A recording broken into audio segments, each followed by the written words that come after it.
The 11th episode of the Albums Only podcast is live.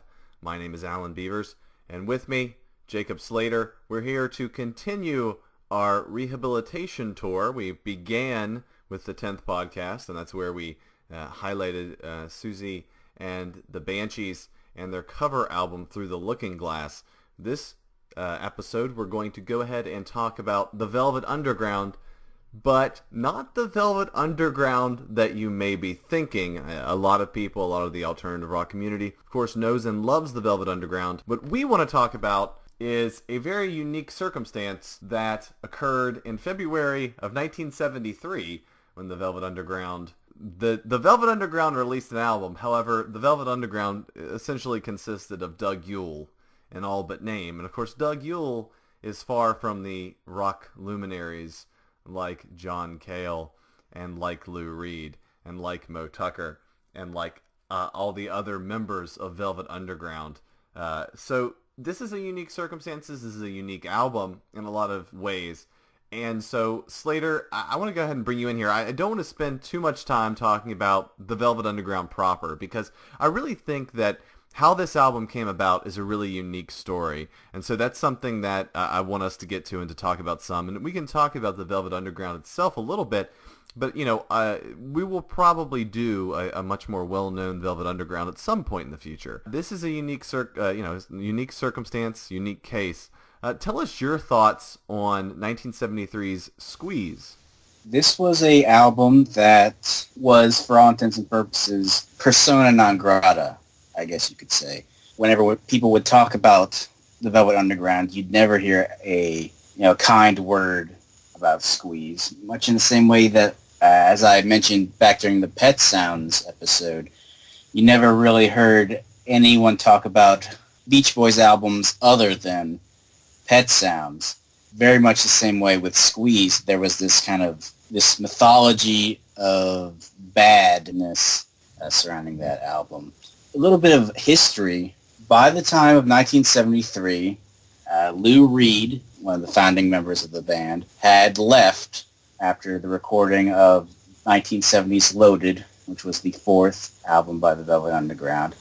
And the band that was touring as the Velvet Underground was a very different iteration than what we usually consider as the group. I think the classic kind of lineup in our minds is Lou Reed, John Cale, Sterling Morrison, and Maureen Tucker. Well, at this point in time, the group consisted of Moe Tucker, who had been there ever since the first album, Doug Yule, who was a guitarist and I believe bassist. He may have played bass strictly while he was in the group, who had taken over for John Cale after he had left in 1968 after the recording of White Light, White Heat. Doug Yule joined the band for the recording of their third album, the self-titled Velvet Underground and Loaded, as well as Willie Alexander and Walter Powers played keyboards and bass guitar respectively, who had actually performed with Doug Yule before he had joined the Velvet Underground as the group The Grass Menagerie, which has got to be one of the most hipster band names I've ever heard. Still to this day, it still fits the bill. So the Velvet Underground that was touring in the early 70s, kind of performing the songs of Loaded, was a band that was unlike the band that had performed Loaded in the studio, and really what we had assumed was the Velvet Underground. In the mind, in the consciousness of our pop culture group mind, it was a very different Velvet Underground. Now, at the time of the early 1970s, I'd say 1973, the manager of the group, named of Steven Sesnick, got a recording contract from Polydor Records in the UK, who also put out Through the Looking Glass by Susie and the Banshees, was able to secure a recording contract for a new Velvet Underground album. But the way it went about was very unlike a normal recording situation. Sesnick shipped off Willie Alexander, Walter Powers, and Maureen Tucker leaving Doug Yule by himself, pretty much, to record a Velvet Underground album. He didn't have the rest of the band. He was expected to write the songs, perform the songs, pretty much by himself. And, what we ended up with was a Velvet Underground album in all but name, written and performed almost entirely by Doug Yule, as well as Ian Pace, the drummer for Deep Purple, which is pretty interesting, and possibly, according to kind of notes here on the Wikipedia page, Malcolm Duncan, who was from the Average White Band. So it did not do well, I guess we could say.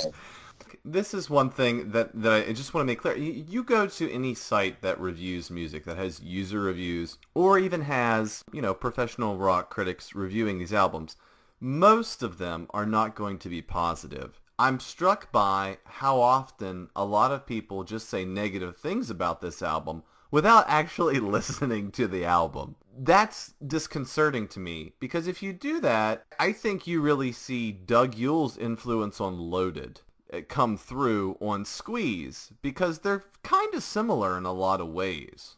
I've heard some people say that Squeeze is like a song-for-song remake of Loaded in a lot of ways, which... Well, this is fascinating. So, if you look at the covers, you have, Loaded's cover has, steam or smoke rising up from the subway.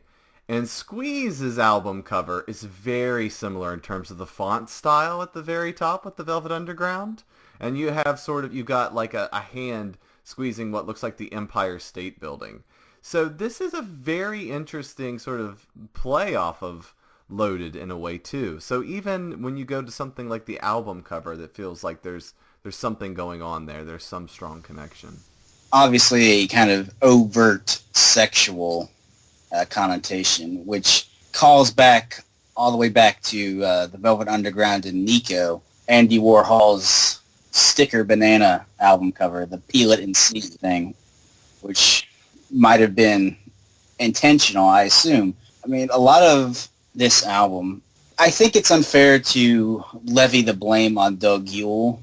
Reading about how this album was created, I think a lot of issues with perhaps the mixing, perhaps the lack of fullness to the music, I think couldn't be levied on Steve Sesnick's shoulders rather than Doug Yule's. Because I think if you hear this album, if you listen to this album after we talk about it, I think you'll see that Doug Yule really did the best with what he had.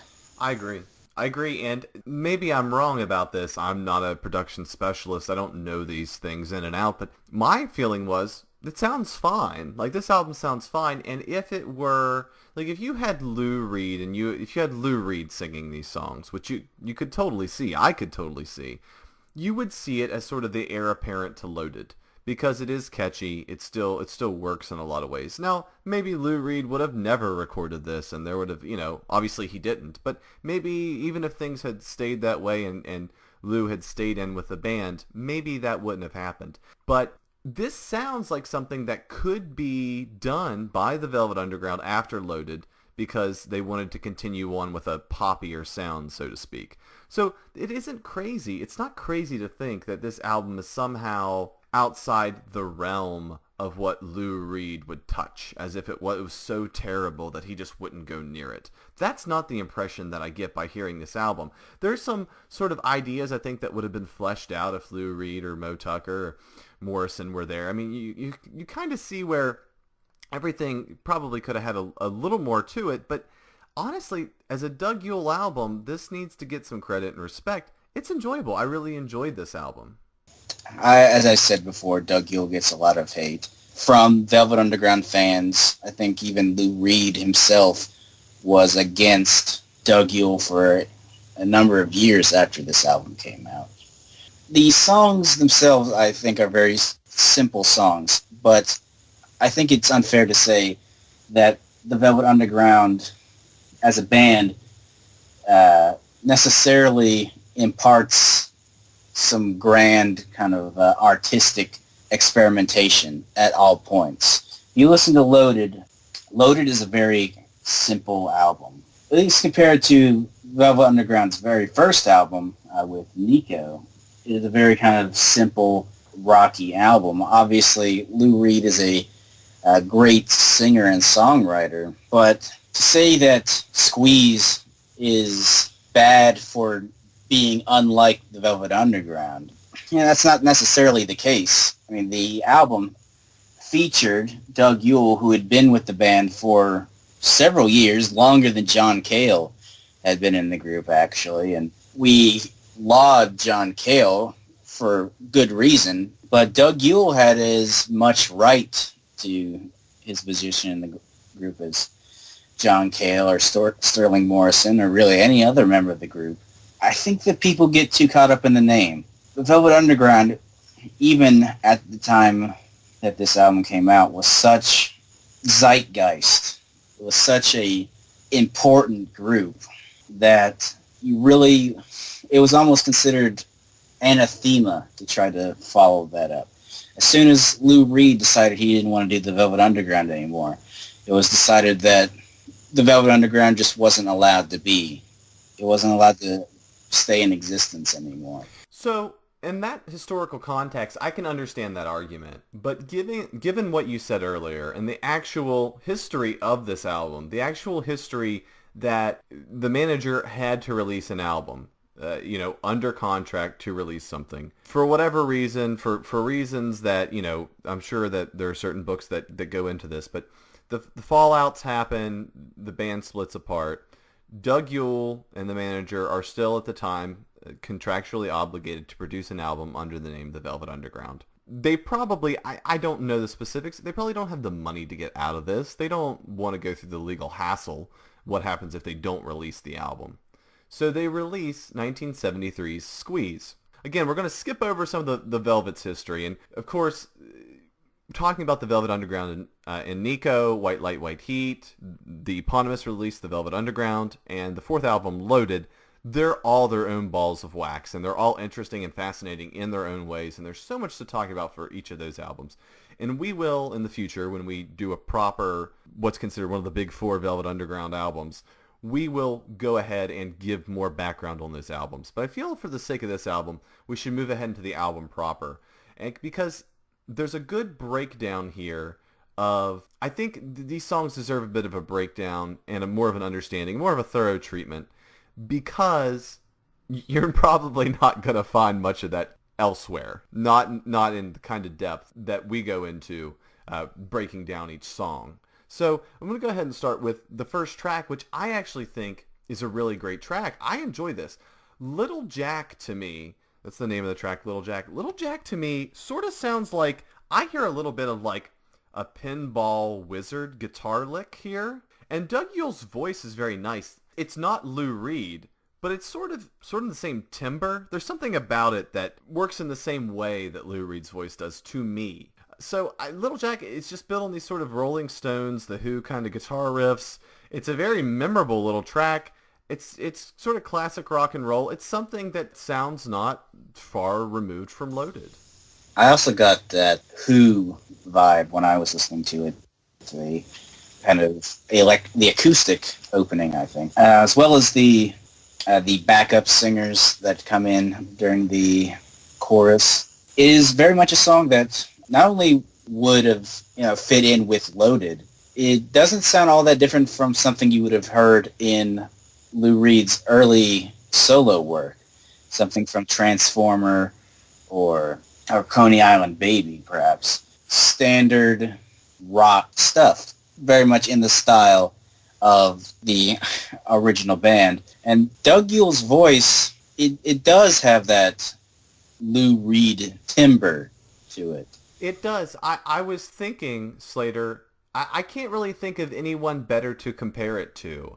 It's not, I don't know how to say this, it's sort of like an everyman's rock and roll voice, and I mean that in the best way. Like, it's a very palatable, very enjoyable, but not particularly memorable. I don't know, it fits just fine, it works well, but the vocal performance is good, but it doesn't stick out, which is fine, it is what it is. Yeah, it sticks out mostly in the fact that I can't recall anyone who really sounds like Lou Reed in terms of voice other than Doug Yule. They both have a very kind of distinctive tone to their voice, but as a singer, Doug Yule is definitely, he's serviceable, I guess you could say. He can hit highs, he can do lows, he knows how to perform, which shouldn't come as any surprise to someone who had performed with the Velvet Underground for several years. He knew his way around a tune, I guess you could say. Also, just to add a little bit to the end of it, the two names I think will come up when you listen to this album in terms of, well, what does this sound like? The two names that always came up for me when I listened to it were the Rolling Stones and the Beatles. Interesting. That's my first thought was the Rolling Stones, but yeah, when you say the Beatles, I kind of see that influence. I think there was one where we talked about, I believe it's Caroline. We'll get to that track where you really hear that as well. When you consider the Velvet Underground, you have this idea that the Velvet Underground is a sound unto itself, and that they shouldn't sound like anybody else. But remember that this isn't necessarily the Velvet Underground. This is basically a Doug Yule solo album. Occasionally, and I mentioned this before we recorded, occasionally when people will talk about certain bands certain albums by a band, that they'll say that, it is more of a member's solo album than a kind of the band's effort.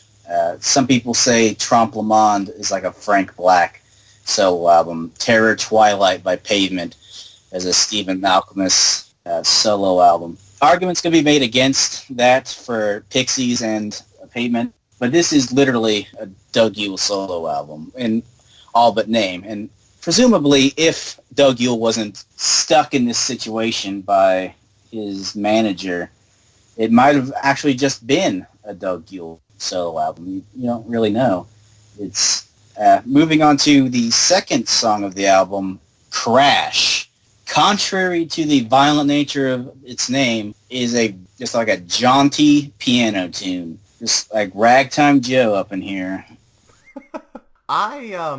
This was when I first listened to the album, this was the first song that caught my attention because it's the most different than the other song here. And there's an interesting play too with stereo. This sound goes from left to right in your ear quite intensely.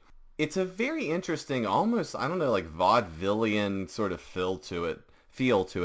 It's still enjoyable in its own little way, but it's it's a minute 22 kind of throwaway. But it's worth it for its own little exception that it is. I would say it's very McCartney-esque. I feel like this is something that you would have heard Paul McCartney throw out in the middle of another Beatles song. Almost. Well, yeah, or something that would be on like Ram. It has that sort of vibe to it. Yeah, I could hear that. Paul McCartney is, I don't know how influential he was to Doug Yule personally. I think he does have a very heavy influence on this record. Anything that hits onto pop or psychedelica on this record, it has a very strong McCartney influence. We move on to track number 3 on this record, Caroline, which for some reason I thought was already a Velvet Underground song. It was like, isn't there a lot of Velvet Underground songs that are named after women? But I was like, oh no, Candy Says, I guess I was. But you're right though. This, I mean, that's what I thought. The first time I heard this song it sounds a little bit like Lonesome Cowboy Bill from Loaded, but this is just more of a, I don't know if it's like a 50s, 60s surfer kind of thing. Like you could see the Beach Boys doing this, couldn't you? Very much doo-wop, greaser kind of 50s vibe to it, which was not uncommon in the Velvet Underground sound. Lou Reed was inspired, obviously, by those bands, having kind of grown up in that area, in that era in history. So, yeah, it's definitely the first song, I think, on this record that you could say is very definitely Velvet Underground sounding. that sentence may not really make sense, but the way the guitar tone drives through that kind of melody that runs through the song, the energy that the song has, reminds me very much of not only Lonesome Cowboy Bill, it just reminds me in general of the Velvet Underground's heyday. Yeah, very simple song, but very enjoyable song as well. So track number 4, Mean Old Man, is actually one of my favorites on this record. Doesn't sound quite Velvet Underground, but it does remind me a lot of, I keep bringing up T-Rex, but I can't help it. Anything that has like female backup singers with rock stuff going on, I always come back to T-Rex. And then this is a very T-Rex kind of song, I think. There's something, too, to the lyrics that I actually kind of, like, lyrically, Doug Yule works in very much the same way as Lou Reed. Maybe he learned something from him, but sort of the stories that are told, there's something left out, but there's also this undercurrent of something seedy that's, I mean, for the Velvet Underground, you know, were really big. I don't want to say they're certainly pioneers in a certain way. You know, they have a song during their debut album called Heroin. So they were pioneers in sort of this grittiness. I'm waiting for my man. You know, I'm waiting for the drug dealer. That's what they're talking about. And so in this song, Mean Old Man, you have the chorus, which is, I'm mean and I ride to shoot. Strap on my guns, yeah, and whip on my boots.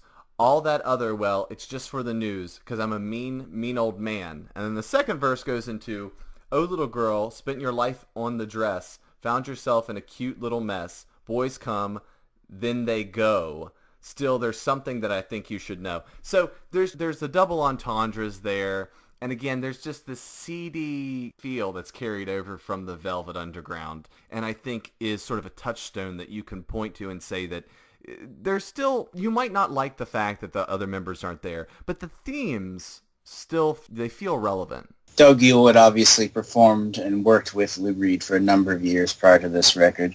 They both came from the New York area, and so were most likely exposed to a lot of the same things, the same influences, I suppose you could say. Although Mean Old Man is perhaps a bit more, probably not as direct as we've come to expect from the Lou Reed portion of the band. You know, when Lou Reed wants to write a song about drugs, he writes, you know, heroin. Lou Reed is a very open and very realist kind of songwriter, which was so new and different at that time. It was a kind of, it's very hard to think about it now because songwriting and music has progressed so much.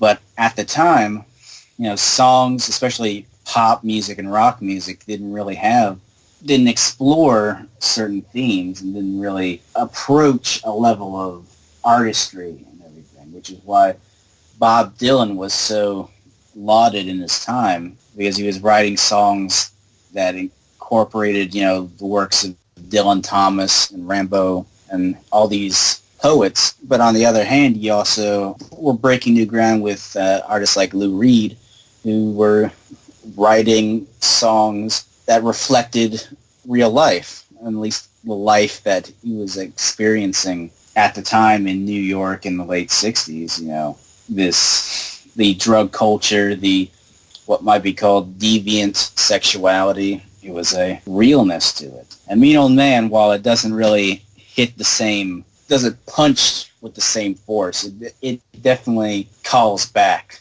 to that era and to Lou Reed's work. Absolutely. Yeah, I think that's the common thread. We move on to a song I like a lot. This is one of my favorites, Dopey Joe. And again, it continues that sort of theme of these characters and drug use and whatnot.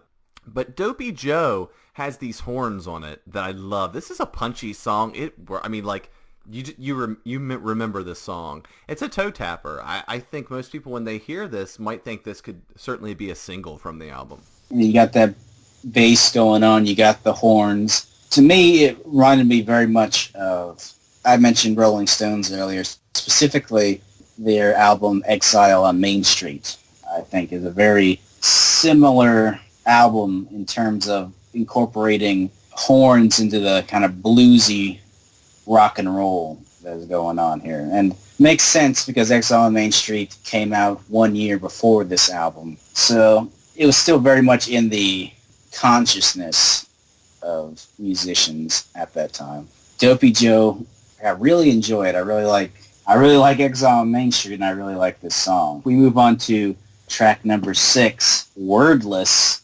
which is another one of my personal favorite tracks on the album. A little bit different from Dopey Joe. It's a bit more of like it incorporates a bit more like country. I was thinking, tell me if you think I'm crazy, this sounds a little bit like The Band, maybe, or something like that. It's this piano kind of carries it. And then there's this sort of wonderful piano melody right after the chorus. And it's perfect. Like, it's really good. I'm shocked at how good it is. I shouldn't be. But like when you have a song like this, you have a melody right after that chorus that you hear on Wordless, I think that was the moment where I went, so why is this album so hated? You know, it's calling back to what I said before, that the name of the Velvet Underground was more important than the content of the album, I guess. It's a don't judge a book by its cover situation that people just didn't listen to.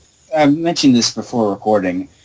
If you consider it not a Velvet Underground album, put the legacy of the Velvet Underground behind, put kind of all their big influences, all the mythology on it, and just look at it as a Doug Yule album. This is a Doug Yule solo album. It is very good. It's not groundbreaking, but I feel like it would have been very much appreciated on its own merits. You know, I think it would have been considered one of those underrated 70s pop gems that you hear about.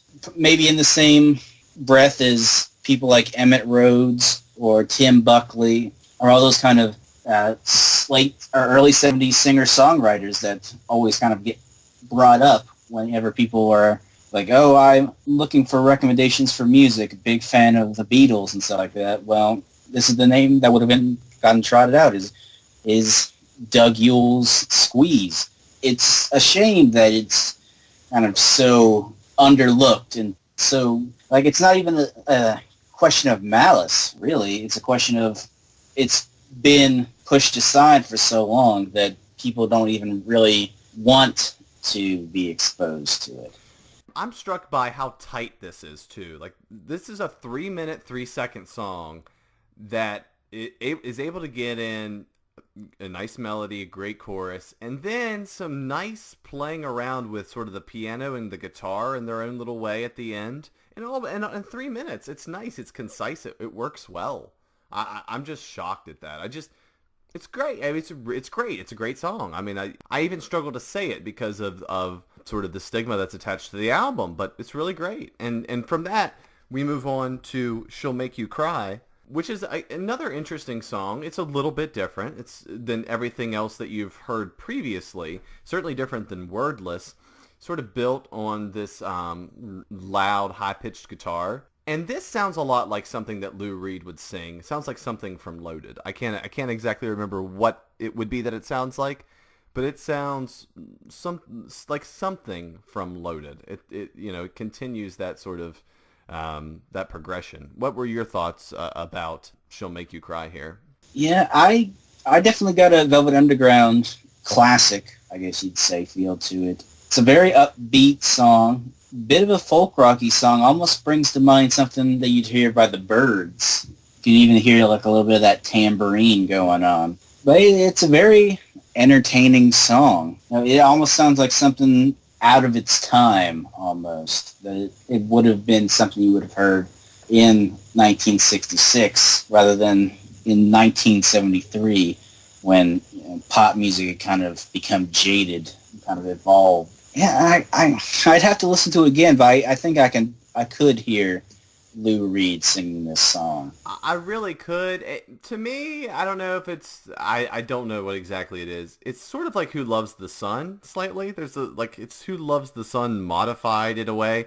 It works just fine. I mean, if you want to have this criticism of this album that it's too much like Loaded, that's fine. I can understand that. To me, that's your criticism. It's not bad to me because I really liked Loaded a lot. And more songs that sound like B-sides to Loaded, like, yes, please. I'll take those. Thank you. If you're going to complain about it sounding like Loaded, Doug Yule worked on that album. Like, a lot of bands don't like radically alter their sound from album to album. There isn't really that much difference between Loaded and Lou Reed's Transformer in a lot of ways. Lou Reed does Lou Reed stuff on a lot of his albums. And there's the occasional Metal Machine music and, The Raven, which happened later on. But and Lulu. Let us not forget about Lulu. Yes, the great Lulu. But, a lot of Lou Reed's best albums, Transformer, Coney Island Baby, they're pretty much a lot of what you would hear on Loaded and a lot of what you would hear on Squeeze. There's a certain sound that Lou Reed adopted, and he ran with it for a lot of his albums. So I could hear the argument that the songs are a little poppy and simple compared to what even was done on Loaded, what was done on other Velvet Underground albums. Doug Yule has definitely not crafted big, kind of elaborate, kind of very avant-garde stuff. He's really kind of stuck simple, probably due to necessity. So it's not really blowing your mind, but it's entertaining music. Absolutely. From there, we move on to Friends. And I have to tell you, this would probably be the low point on the album for me. This is just sort of a ballad with acoustic guitar and some piano in there. It just sort of comes and goes. It's very light, kind of breezy to me. I don't know. This is probably the weakest track on the album for me personally. Your thoughts, Jacob? Pretty much the same thing. Very kind of a quiet, intimate song driven by piano. A little bit of a, I guess you could say, psych folk vibe to it. But, yeah, just a okay song. Nothing, like I said, nothing mind-blowing. So we move on to track number 9, Send No Letter. I'm struck by, if you want a song to point to where Yule, I really think, tries to sound like Lou Reed, or maybe Lou Reed tried to sound like Doug Yule on Loaded. I don't know. I don't know the history. But if you want to pick a song where Doug Yule sounds like Lou Reed the most or tries to mimic him, this is it. This is the one. Just the delivery, the way his voice moves up and down and sort of goes in and out, it's Lou Reed. You get the return of Doug Yule's fascination with Exile on Main Street here, I think. Honky-tonk inspired rock and roll music. You got that heavy sax going on by possibly Malcolm Duncan. Too, the other thing I just want to say, before you get that sax, the sax is good. There's this very deep sax. There's a little breakdown there, too. There's like a little boogie to it, which is, I don't know. It's pretty good. It works. Like, that's the thing about, like, the difference between, like, the Beatles and the Rolling Stones, isn't it? That you can respect the Beatles for crafting magnificent pop songs, but when you want to, like, rock and roll, you put on the Rolling Stones, If you want to have a good time, you put on the Rolling Stones, because while they might not be as musically adventurous and diverse, they know what works. And I think Doug Yule does a very excellent job at mimicking that sound with Send No Letter. I can definitely see that being a classic Velvet Underground track, a Loaded track. So we move on to number 10, Jack and Jane. The people who say that Squeeze is a rip-off of Loaded, they could point to Jack and Jane and say, see, both albums have a name that starts with Jane in it. See, indisputable proof. Rocket fuel melts steel beams. Like, it's right there. What were your thoughts on this track? I have to say, like, this is probably my second least favorite track, next to Friends. It's not bad. It's sort of just bluesy, kind of just sort of a blues song. It's a little unremarkable to me. It has that early 70s blues rock that it was so popular. A little bit of crunchy guitar going on. The thing I like about this song, and it's been a while since I heard it, so I might be misremembering it. There's a certain way that the melody Yule's vocals go that very, very much interested me. It's almost, if you like put it out graphically, it would almost look like a check mark. It dips a bit, and then there's like a bit at the end where you kind of have a half step. Very hard to describe, but I really like that kind of half step up that kind of goes on here. It's very interesting way of constructing a melody. It's exciting to say that we both feel that when it comes to the verbiage of music and how the intricacies of that, we're not well versed. But hey, we're on our 11th podcast, so you can do it too. And Jack and Jane is definitely, I think, lyrically, I think it is very much in the Lou Reed style, of the Loaded style. Talking about broken people, discussing drug use and drug abuse. Very much in the Lou Reed style of constructing people stories. And there are certain songwriters, I think, that do very well at kind of constructing narratives through songs. I think Lou Reed does it. Walk on the Wild Side is one of those songs. Sweet Jane, Waiting for My Man. He's a very good writer at kind of constructing stories. Ray Davies is another one who's very good at building stories about people. And Doug Yule has definitely taken a page from Lou Reed's book on Jack and Jane. Even if it's not the most remarkable song on the album, it is definitely a song that you could not say is not like Velvet Underground. We move on from there to Louise. I like this one. It's not one of my favorites, but it's enjoyable in the sense that, shocker, we have the Velvet Underground, Doug Yule in this instance, talking about a woman who appears to be at the very least, burlesque dancer. And the lyrics, I like quite a bit. I won't read them all, but there's some great points here. Louise is getting older, but she's still trying to be a dancer, exotic dancer or burlesque dancer of the type.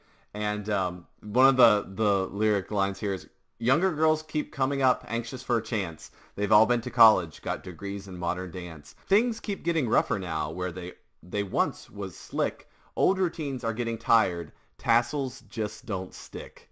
I think it's interesting to sort of see the evolution of the sleazy cultures, so to speak, in New York City. This song sort of brings it out as some of the older dancers have to do riskier and riskier or more lewd things to be relevant or still get the attention and the money that they desire.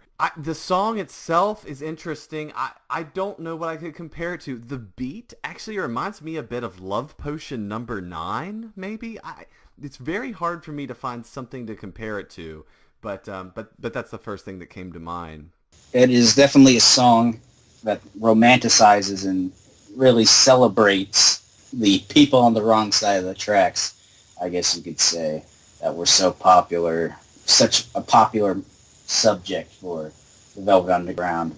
And yet the song about a kind of broken down subject is wrapped up in the most clearest love letter to the Beatles that Doug Yule has on this album. And it doesn't sound completely Beatles-esque. I don't think the Beatles ever had like this polka oompa band sound. That's a great way to put. And it evolves. The song evolves. It starts off, to me, like I said, it sort of the beat is like Love Potion number 9, but then it does sort of evolve and go in all different directions. So perhaps the Beatles, in its own weird, obtuse, ELO inflected way, is the proper analogy. Louise is very much a song that is kind of a pop suite, I guess you could say. Very much in the style of Day in the Life by the Beatles. Almost like a 3-act play of music in one go. So you have like the polka beat that kind of gets augmented by, again, this kind of ragtime Edwardian style piano and organ stuff going on. Almost sounds like dueling pianos at some point. Like they're really kind of bringing out a great harmony in the song that kind of swells up and up, kind of builds up to this thing. The thing that kind of stuck in my mind while I was listening to it is that I really like the chorus for these songs when Yule is saying, he's singing Louise and holding it out, and it's kind of weird because it's not like he's not really holding the note that well. He's kind of rising and falling a little bit. He's kind of got to quit and then go back into it. It almost sounds like it would be bad, but I actually kind of like how it sounds, like with the song. You do, because when lyrics are delivered in a very unique way, they stick with you. I mean, they might even be bad, or just like might be considered bad, like, oh, he dropped the note in the middle, or he's coming in late, or any of these things. I agree with you, though. When it's done properly, it's kind of fun. It also gives it like a nice change of pace, so that when you hear the song repeatedly, it's kind of fun to play the game of when exactly does he come in. You know, that's a lot of fun. I get a kick out of that sort of thing personally. Yeah, it almost sounds like, and might have also actually been like a first take situation. Like, don't really have the time or the money, just like do it like that. Sounds very off the cuff, sounds very real. Of course, when we reach the kind of climax of the song, a crescendo, we get more of a Beatles-esque harmony where you're floating on a sea of sound almost. It's weird because the rest of the songs are very simple songs. So the fact that he even attempts like this big ending number, multi-textural pop song, I think is very interesting. I really like this song, and it might be my favorite song off this record, actually, just because it's completely out of left field, I think. Compared to all the other songs, you don't really ever expect anything quite like Louise. It's the longest song on the record. It's very much unlike what had come before it on the album, and what had come before it in the Velvet Underground. So if you want to close the book on the Velvet Underground, I think Louise is a pretty good way to stop it. Well, and two, look, taking out some of the things that we mentioned before, I think Squeeze is this sort of coda at the end of their career, which doesn't deserve the stigma. We both pretty much agree to that. I don't want to speak for you. I can let you speak for yourself, but I think we both agree to that. I'm glad that you suggested for us to listen to this. And I think it's important too. Look, you can find a lot written and a lot said about the Velvet Underground with Lou Reed and John Cale and Mo Tucker and Sterling Morrison and Nico and that whole deal. They're out there. The reviews are out there. There are great writers who have written about that sort of thing. Squeeze is short-sighted. It never got its proper due. It deserves one. I'm glad we got a chance to talk about it. And I think, and particularly, if you like Loaded, there's no reason not to listen to this album. If you're honest with yourself, I don't see how you could not like this album if you liked, nay, loved Loaded. You can make the argument that Squeeze is an album that never should have been made. The band should have either continued to tour as it was or just stopped. You have the 4 albums by the Velvet Underground, the 4 amazing albums by an amazing band. And I could see the argument that we don't need a 5th album, that Squeeze shouldn't have existed. Doesn't need to exist, shouldn't exist. I can understand that argument. I mean, I love the Velvet Underground. I love White Light, White Heat. I love their first album. I love Loaded. Sweet Jane is a song that's very close to my heart. I have a lot of good memories associated with that song.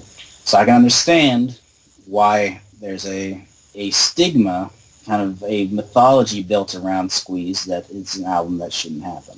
The thing is, we can't change the fact that it exists. Steven Sesnick, he wanted cash.